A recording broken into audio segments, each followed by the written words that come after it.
एक एक कर सारे गवाह हॉस्टाइल क्यों हो रहे हैं, क्यों मकोका हटाना पड़ा, क्यों आज तक कन्विक्ट नहीं हो पाए, ये तमाम आरोपी तहसीन सवाल तो उठेंगे ही। अव्वल तो पिनाज जी, जो आरोप इस शो में लग रहे हैं, और मैं बहुत हैरान हूँ कि मेरे मित्र विक्रम सिंह जी इस तरह की बातें कर रहे शो में, क्योंकि वो इसके पहले जो डिबेट्स में थे अजय तेनी मिश्रा में, उसमें जो तथ्य थे गलत थे। मैं अब सरप्राइज हूँ कि इस डिबेट में भी वो इस तरह की बातें कर रहे, क्योंकि जो आरोप लग रहे वो मेरे मित्र, मेरे व्यक्तिगत मित्र और इस मुल्क के लिए शहीद हुए हेमंत करकरे पर लग रहे। वो इस मुल्क के लिए शहीद हुए, उस पर आप लोग आरोप लगा रहे हो। वक्त बदलेगा, वक्त बदलेगा। मेरे मित्र पे आप लोग आरोप लगा रहे जो इस मुल्क के लिए शहीद हुआ है। लेकिन सच्चाई क्या है? सलमान ने जो कहा बिल्कुल सही कहा। प्रज्ञा ठाकुर को अरेस्ट करने वाली कोई महाराष्ट्र की पुलिस और मेरा मित्र हेमंत करकरे नहीं था। उसको अरेस्ट करने वाली सबसे पहले मध्य प्रदेश की पुलिस शिवराज सिंह चौहान के नीचे थी। और किस लिए उसे अरेस्ट की थी? उसे अरेस्ट किया था सुनील जोशी के मर्डर में। सुनील जोशी कौन है? वो लेटर ऑन कॉन्विक्ट होता है अजमेर दरगाह ब्लास्ट के अंदर।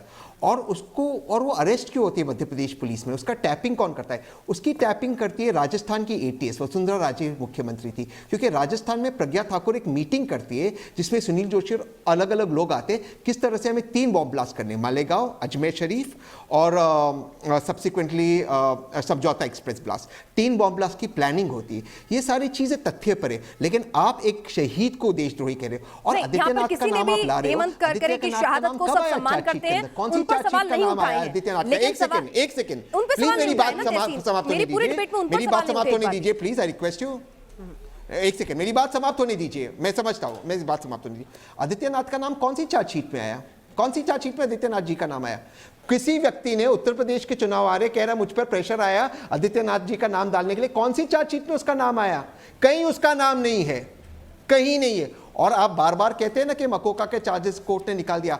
प्रज्ञा ठाकुर पे मकोका के चार्जेस निकालने के बावजूद यूएपीए के चार्जेस रखते हुए कोर्ट ने कहा, और मैं कोर्ट को कोर्ट करता हूं, इनका जो फरेब था इस मुल्क को तोड़ने का फरेब था, षड्यंत्र था। इन पर टेररिज्म के चार्जेस नहीं हटा सकते। और टेररिज्म के चार्जेस क्यों हटे पीनाज जी?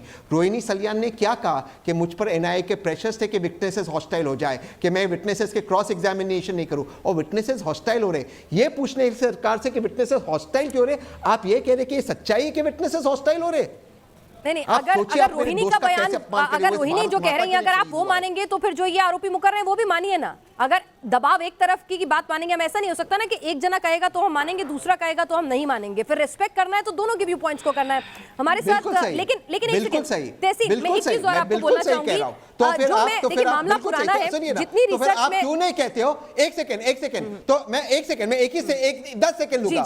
मैं बिल्कुल आपकी बात मानता हूं, 100% आपकी बात से मैं इत्तेफाक रखता हूं। तो आप क्यों इस शो पे ये नहीं कहते हो कि रोहिणी सलियान जो इस केस की स्पेशल पब्लिक प्रोसिक्यूटर थी, उसे केस छोड़ना पड़ा दबाव में? उसने एनआईए ऑफिसर का नाम दिया जिसने दबाव डाला कि आप विटनेसेस का क्रॉस एग्जामिनेशन ना करें, वरना विटनेसेस को हमें हॉस्टाइल करना पड़ेगा। उसके बाद विटनेसेस हॉस्टाइल हुए। ये बात क्यों आप लोगों के सामने नहीं आ रही? मेरे मित्र पे आरोप लगा रहे जो इस मुल्क के लिए शहीद हुआ।